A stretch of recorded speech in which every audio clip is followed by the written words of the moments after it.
Ministers, Commissioner, and distinguished guests. It is a great pleasure to speak before all of you today at the second ministerial meeting of the European Port Alliance, particularly from Helsingør, here at the Maritime Museum of Denmark, a place where the history of seafaring, trade, and also coastal life is not only preserved, but brought vividly to life. Set in the shadow of Kronborg Castle, originally constructed to guard and control access to the Baltic Sea, this museum reminds us that the sea has always been a source of power, wealth, and vulnerability. For centuries, not only Denmark, but Europe as a whole, have depended on ports not only for prosperity, but also for sovereignty. And just as maritime control was once asserted with cannons, today it is defended through coordination, intelligence, and the rule of law. That is why we are here today. As we meet here today, the challenges facing European ports are growing ever more complex. Organized criminal networks are exploiting gaps in our systems. Drug smuggling, human trafficking, illicit arms trading. These illegal flows use our ports as entry points because they know there are weaknesses to be found. Drug smuggling alone is estimated to represent around 1/5 of global crime proceeds. Therefore, we must do everything in our power to break the chain of these organized criminal networks. And no member state can counter these threats alone. Organized criminals do not respect national borders. Our response must reflect this fact. Security in the modern port landscape demands a new kind of cooperation. We need deeper coordination between judicial authorities, law enforcement agencies, customs, port operators, and shipping companies. We need to strengthen the partnership between the public sector and the private sectors who operate and invest in our ports every day. Terminal operators, shipping companies, freight forwarders. They hold the keys to much of the innovation and infrastructure that keep ports moving efficiently. In this sense, the European Ports Alliance plays a pivotal role as a platform where public authorities and private actors come together to exchange knowledge and develop common standards for responsible collaboration. The Ports Alliance provides a framework to act, not just as individual states or individual ports, but as a united front against the criminals and the threat they pose to our people, societies, and economies. Through public-private partnerships, we can make commitments so that both public authorities and private port operators are accountable and both benefit from trust, transparency, and resiliency. It is within this cooperative spirit that we find the key to both security and growth. Colleagues, ports are places where Europe opens itself to the world. But it is unacceptable that our ports are being used as entry points for drugs, corruption, and destabilization. Today, we gather across borders, sectors, and institutions with one shared purpose: to strengthen Europe's ports as secure, just, and future-ready gateways. Building on the Protect EU strategy, today's panel discussions will be an opportunity to discuss the future orientation and priorities to further operationalize our alliance against the evolution of the threat landscape. I know many of you have concrete perspectives from both national systems and industry practice, so I expect today's discussions to bring valuable contributions to our work and some food for thought to discuss during the reception later today. Now, I will give the floor to Commissioner Brunner. Thank you so much for attending this very important meeting today.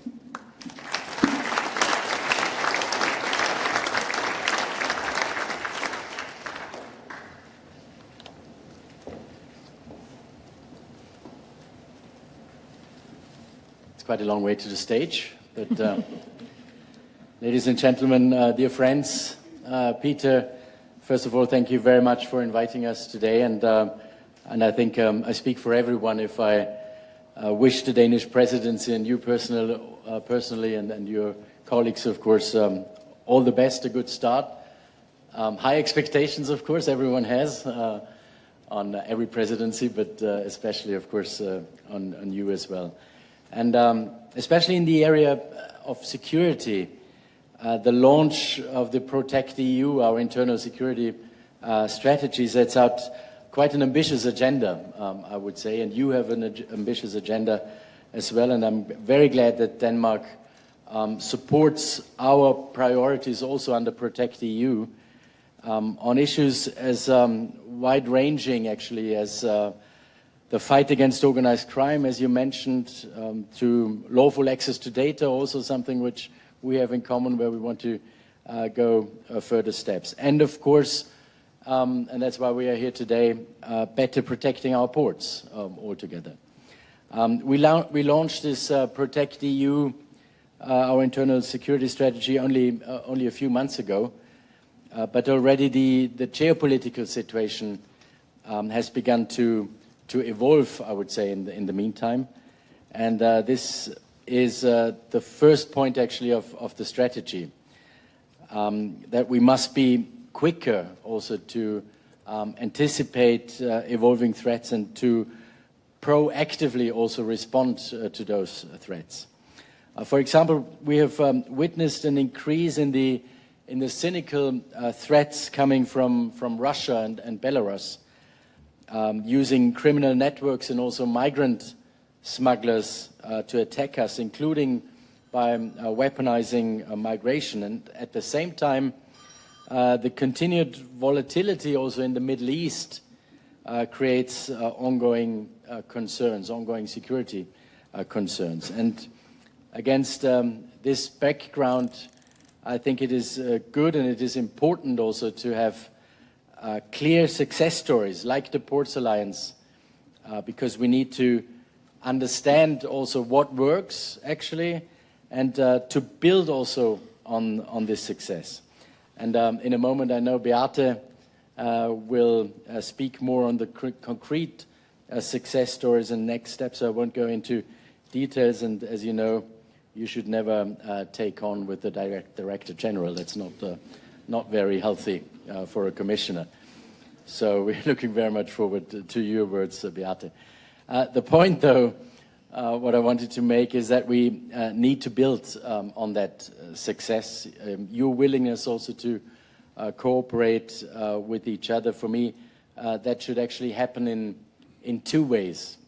First of all, by expanding the scale of the alliance. That means an increase also in the numbers of ports.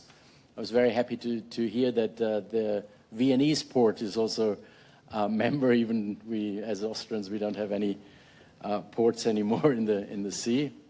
It's a shame, actually, but yeah. I don't know whether the Italian friends are here, but we should. Oh yeah, here. We should talk about that. Yeah, maybe on one stage. So the increase of the number, I think, is important, and of course we warmly welcome Norway and Switzerland into the alliance, even though Switzerland hasn't got a port at the sea either. But well, let's talk about that as well, maybe. And it also means doing more on the other two pillars of the alliance: the customs pillar, of course, and also the law enforcement pillar. It is only by expanding in scale, I would say, that we will stop the so-called waterbed effect, where criminals shift their activities to smaller ports or use chemical concealment to make it harder for us to actually detect cocaine, for example. And the second way we build on our success is by expanding the scope of our work on ports. Stopping drugs trafficking will be only one aspect of our wider EU port strategy, and as part of our work on preparedness, we're going to talk on the ministerial level tomorrow about preparedness as well. We also need to think about how best to support and to protect port infrastructure from all types of different threats, from all types of different security threats, including, of course, hybrid, as I mentioned before, cyber attacks as well. And any further work on the alliance must therefore be fully complementary to our work in ensuring that our EU maritime infrastructure is resilient on the one hand, but also autonomous on the other hand. Ports also have a very important role in bolstering the EU's defense.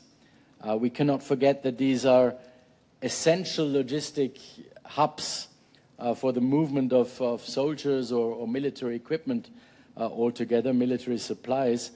And a very good example is the port of Rotterdam, of course, where the Netherlands has begun planning for the role Europe's largest port might play in the future, might play in a potential conflict also. And this kind of comprehensive thinking enhances our overall security and also our preparedness. And finally, we built on the alliance success by integrating it into our wider efforts to protect the EU. For example, if the European Union's drugs agency, I was visiting it the other day, which was really remarkable and incredibly interesting. So if the European Union Drugs Agency gathers new intelligence on the latest market trends, and this can actually help all of us to steer our detection efforts, for example, from cocaine to synthetic drugs. But for information to lead our action, we need to actively actually collect, share, and also to listen to it. To listen to this information. Or a second example, because I see the executive directive, Europol is seeing shifting patterns of supply from one member state to another member state. This can also help us to prioritize our detention resources by investing more in areas most at risk. And if the alliance is causing a shift away from commercial trade vessels towards submarines and speedboats, we need to work with Frontex, another very important agency in that respect, and our border guards, of course, all together to close off those routes too. A good example just coming from Ireland, I'm sure you go into detail on that, Beate, last week, where the authorities intercepted a 440-kilogram shipment of cocaine that landed by speedboat from a mother vessel that came from South America.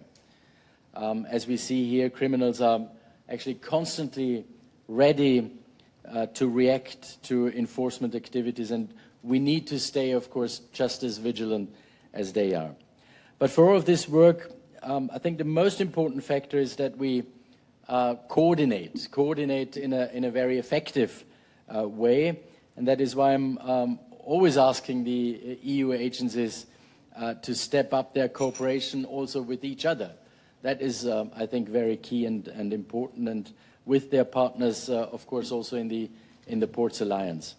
And this should include, of course, the structured meetings, such as this one, but it must go beyond this. We need a culture actually of just picking up the phone in a way and being quicker and staying in touch all the time, including, of course, also with the local authorities. And this involves proactively also discussing any concerning changes in port business patterns or also the physical environment of the ports. Sharing information, I think, should become a normality and a habit, a normal habit. And I think now is the moment to think about this, because as everyone knows, when you scale up, as we do, there's always a sort of risk also when it comes to cooperation, and cooperation also maybe becomes more difficult in a way. And as we become more successful in stopping trafficking in drugs, one thing we can be sure, the criminals will become more creative in trying to outthink us. So it will always be a sort of cat and mouse game, I would say. But our strength, of course, lies in the cooperation, as I mentioned before, and our share commitment, actually, to doing what's right. So thank you very much again, Peter. All the best, and I'm looking very much forward to our great cooperation in the next 6 months. Thank you.